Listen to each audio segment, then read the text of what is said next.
Y nos piden silencio del otro lado. Vamos al segundo bloque y la pregunta que quedó del bloque anterior.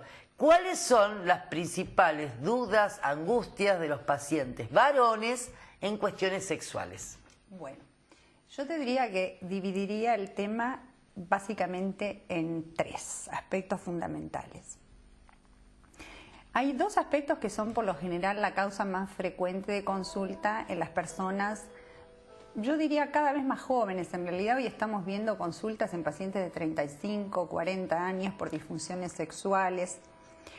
¿Por cuestiones de erección o por cuestiones de falta de deseo? No, vemos pacientes que consultan por trastornos de la erección, lo que nosotros llamamos disfunción sexual eréctil, y mucho más frecuente en pacientes que tienen trastornos como diabetes, hipertensión arterial, pacientes cardiópatas que toman medicación, digamos, con trastornos coronarios, fumadores o extabaquistas. ¿Por qué? Porque básicamente la erección en el hombre se produce por el relleno, digamos, de unos cuerpos que se llaman cuerpos esponjosos y cavernosos que están a nivel del pene. Son dos cuerpos cavernosos y un cuerpo esponjoso que se abren como una especie de compuertas y se llenan de sangre en el momento de la excitación. Cuando hay un trastorno de la microvascularización, que es muy frecuente en estas enfermedades, como dijimos recién, diabetes, hipertensión, coronariopatías, enfermedades cardíacas o por tabaquismo, el flujo sanguíneo que llega, digamos, a esos cuerpos es menor y por lo tanto la erección puede ser que no llegue a alcanzar la rigidez suficiente que al paciente le permita penetrar, o bien que si bien logra, digamos, una erección con una rigidez adecuada, el tiempo de tumescencia peniana, o sea, el tiempo que se mantiene esa rigidez, no es lo suficiente como para llegar al orgasmo. Ese es uno de los principales motivos de consulta. ¿Tenemos tratamiento para esto? Hay tratamientos. Bien. Solamente digamos que nosotros en general les aconsejamos a los pacientes primero una evaluación cardiológica, porque en algunos trabajos, digamos, en los cuales se estudiaba a los pacientes que tenían disfunción sexual, se percibió que de alguna manera la disfunción sexual anticipaba la posibilidad de un evento coronario. Entonces, cuando uno piensa que un paciente puede tener un trastorno eréctil motivado por un problema en la microvascularización, uno debería remitirlo al cardiólogo para que el cardiólogo haga una evaluación completa a través de un electrocardiograma, un ecocardiograma y una ergometría para saber si el paciente padece alguna patología cardíaca que desconoce. Y si de alguna manera no existe contraindicación, hoy por hoy la primera herramienta con la que contamos para el tratamiento de disfunciones sexuales eréctiles son medicamentos que se llaman inhibidores de la 5-fosfodiesterasa, que la gente habitualmente lo conoce como Viagra, pero existen otros en el mercado. Muchas marcas. Exactamente. Bien, vos sabés que lo vamos a dejar para otro programa, pero con mucho gusto. Porque toda la cuestión de del Viagra o del Sildenafil tiene que ver también con algunas situaciones que hay en la actualidad con respecto a chicos jóvenes que lo utilizan como para tener un exceso de sexo, ¿no? Ese es un tema que algún día te voy a invitar para que vengas a charlar, porque tenemos que hablar de las mujeres, porque el tema de las infecciones urinarias, y como buenas mujeres nos hemos ido de tema. Entonces, en las mujeres, ¿cuál es la causa más frecuente? En la mujer, en general, la primera causa de consulta es la infección urinaria, y sobre todo cuando asisten al urólogo es porque tienen infección urinaria recurrente, porque la mayoría de las infecciones urinarias banales son medicadas o por el médico clínico o por el ginecólogo, pero cuando la patología se hace recurrente es imperativo el estudio de esa paciente para descartar que no tenga una patología de base, ya sea anatómica o funcional, que determine las infecciones recurrentes.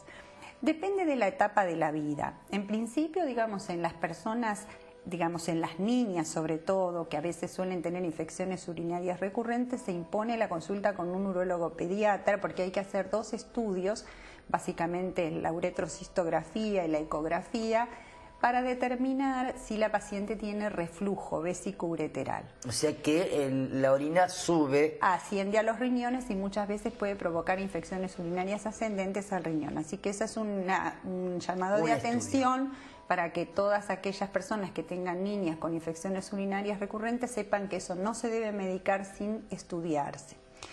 Pasamos a la etapa de la vida sexual activa. En general, cuando las niñas comienzan con su debut sexual, que antes era, digamos, por lo general cuando se casaban y por eso se denominaba la cistitis de la luna de miel, hoy ya eso no existe, la mujer comienza con su vida sexual mucho más precozmente y con el inicio de la etapa sexual sobrevienen muchas veces las infecciones urinarias poscoitales, es decir, después de tener la relación sexual, la mujer comienza a percibir molestias miccionales, ardor en la uretra o micciones frecuentes y en general, digamos, lo primero que se debe hacer en esos casos es realizar un análisis de urocultivo antes de comenzar siempre la medicación.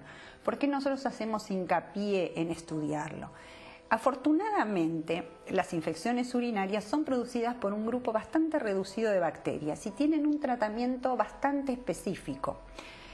Las infecciones respiratorias son, en cambio, en general producidas más por virus que por bacterias, por lo tanto el tratamiento no puede ser tan específico, porque cuando son bacterianas como las neumonías, con un tratamiento antibiótico apropiado y si es una neumonía de la comunidad, en general el paciente se cura, pero cuando son virales es más difícil el tratamiento. Seguro. En cambio, las infecciones urinarias en la mayoría de los casos son producidas por bacterias que son sensibles a los antibióticos y si uno cuenta con un urocultivo y en el tratamiento surge alguna desviación, como por ejemplo un cuadro de fiebre elevada, deterioro del estado general, náuseas, vómitos, dolor lumbar, que hablan del compromiso renal, que eso se denomina pielonefritis, nosotros podemos adaptar el antibiótico al germen que está produciendo esa infección. En cambio, si nosotros comenzamos un tratamiento antibiótico sin tomar una muestra para urocultivo y en el devenir del tratamiento sucede una complicación, ya no tenemos posibilidades de rescatar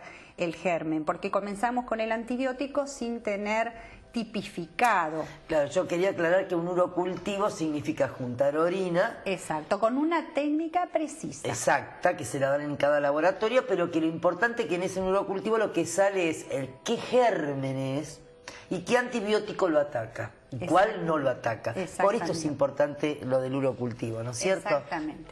En general, digamos, cuando se trata del primer episodio, la mayoría de los profesionales coinciden en que se puede medicar con un antibiótico apropiado para la vía urinaria, pero si ya sucede un segundo episodio es necesario estudiar la vía urinaria, proceder a hacer una ecografía renal y vesical con un control posmiccional. Eso significa que primero se evalúa los riñones con un procedimiento que es inocuo, indoloro y es bastante económico, y después con el paciente habiendo tomado una cantidad de líquido moderada, no es necesario tomar 1,5 litros de líquido, con tomar medio litro de agua, que es más o menos la capacidad máxima de la vejiga, se pasa un aparatito por la vejiga. Es la ecografía que todo el mundo conoce. Exactamente, se evalúa cómo está la vejiga antes de orinar para saber si tiene alguna lesión asociada, porque uno puede tener cálculos, lo que la gente normalmente llama arenillas, uno puede tener pólipos, puede tener divertículos en la vejiga, los divertículos no son privativos del intestino. También vejiga tiene. Exactamente, puede tener tumores, entonces uno debe descartar absolutamente todas las condiciones que pueden simular una infección urinaria, porque muchas veces la gente cuando tiene síntomas de una infección urinaria